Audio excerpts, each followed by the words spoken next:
Կորոնավիրուսի հետ կապված ինչպիսի պատկեր կունենանք, եթե համաճարակի արկա տեմպերը պահպանվեն։ Քանի որ միջոցառումները տարբեր են լինում, կոնկրետ այս բարակի հենց բարագայում, մենք փորձում ենք զսպել, մենք փորձում ենք մեղմացնել, մենք փորձում ենք ճնշել բարակի տարածումը, ու ճնշման տարբերակը մեզ մոտ չեմ կարծում այդ տարբերակն է կիրառվում կամ կիրառվել, չգիտեմ երբևէ կիրառվի թե չէ, նաև, բայց մեղմացման տարբերակը կիրառվում է։ Ինչքանով արդյունավետ ես դժվարանամ ինքս ասել, բայց փաստացի փորձում ենք համ զսպել վարակի տարածումը այդքան ինչքանով որ ստացվում է, բայց վարակը նաև ինքնին տարածվում է եւ ընդունենք, դեռ մենք չգիտենք այդ անակնկալությունը ինչքան կտևի, բայց նաև ձևավորում այդ կոլեկտիվ իմունիտետը ձերքի հետ, այսպես ասած, թե կոպիտ կարելի այսպես ասել, ոչ գիտական տերմին օգտագործելով, բայց այնուամենայնիվ կոլեկտիվ իմունիտետը մարդիկ որտեղ հիվանդանում են, լավանում են, ենթադրենք, եւ պետք է որ ունենան անակնկալություն։ Մենք չգիտենք այդ անակնկալությունը ինչքան կտևի, բայց ամեն դեպքում տեսականորեն ընդունենք, որ այն կա։ Եվ եթե նման տենդենց օրական նման հարյուրավոր հիվանդներ մենք ունեցանք, սա բավական երկարատև կարող է տևել, որպեսզի ձևավորվի կոլեկտիվ իմունիտետ, եթե այս տենդենսով մենք շարունակենք։ Բայց եթե մեր միջոցառումները ավելի արդյունավետ սկսեն կիրառել, իսկ ստե միայն դիմակ կրելը չի բնականաբար, որտեղ դիմակ կրելու տակ միաժամանակ հասկանում եք սոցիալական հեռավորություն եւ այդ երակի մեջ ենք մենք պատկերացնում սոցիալական հեռավորություն եւ ձեռքերի հաղթահանում, սա մի ուղղություն, բայց միայն դրանով էլ չի բնականաբար, ուղղակի սա մենք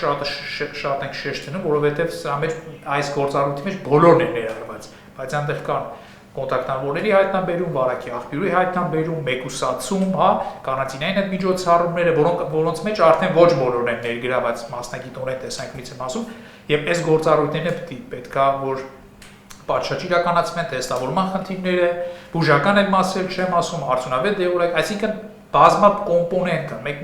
դիմակը մի կոմպոնենտն է դրա։ Եվ այդ բոլորի կիրառման արդյունավետության ներքո բնականաբար այդ թվերը կարող են եւ փոխվել։ Եվ ստեղ արդեն այդ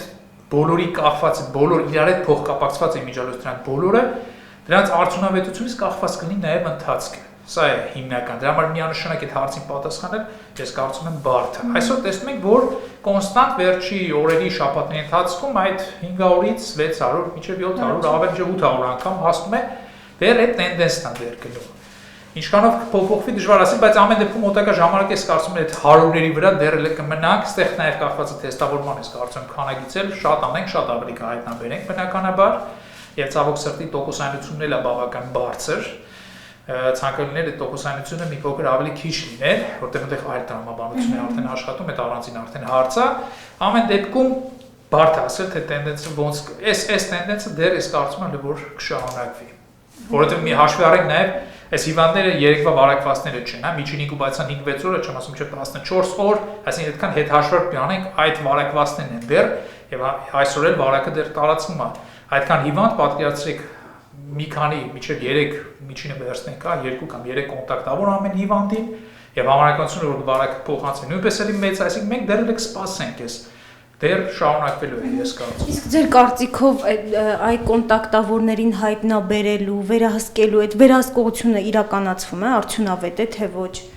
Այդ հարցին այդ այն հարցն է, որը վերաբերում է ձեր առաջի հարցին, որ ես քանի որ ներգրաված չեմ գործընթացի մեջ,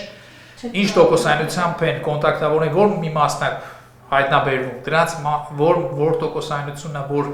հստակ 14 օրով ենթադրենք եւ այլն կարանտինը ապահովում է, մեկուսացում մնացած հարցերը ինձ այս տեսանկյունից մի քիչ դժվար է, որտեղ ես անձամբ ներգրաված չեմ այդ օպերատիվ աշխատանքների մեջ, այդ վերլուծությունների։ Շատերը հիմա դժգոհում են, բարձրաձայնում են այն փաստի մասին, որ նրանք ովքեր որ մեկուսացված են ու իրենց հեռախոսները միացված են այդ համակարգին, բայց չնայած դրան դուրս են գալիս, ազատ շրջում են, արդյոք դա վերահսկվում է թե ոչ, կամ սա ում բաց թողումն է։ Սա քանի որ մի կառույց չի ստե ներգրաված, հա, մի քանի կառույցներ են, հա, հայտնաբերումից սկսված, հիվանդություն վերցման կանխարգելման ազգային կենտրոնը իր հերթին, պարետատունը, ում որ հաղորդվում է, ում որ հսկվում է, մի քանի կառույցներ են։ Օրինակ ես անձամբ վերջի օրերս ինքս էլ էի կարանտինում եւ ինձ անձամբ պոլիկլինիկայի զանգում էր բուժքույրը եւ տեղեկանում էր առողջությունից, այսինքն այդ մասով բավականին անձամբ ես կարող եմ ասել, այսօր առաջի օրն է որ դուրս եմ եկել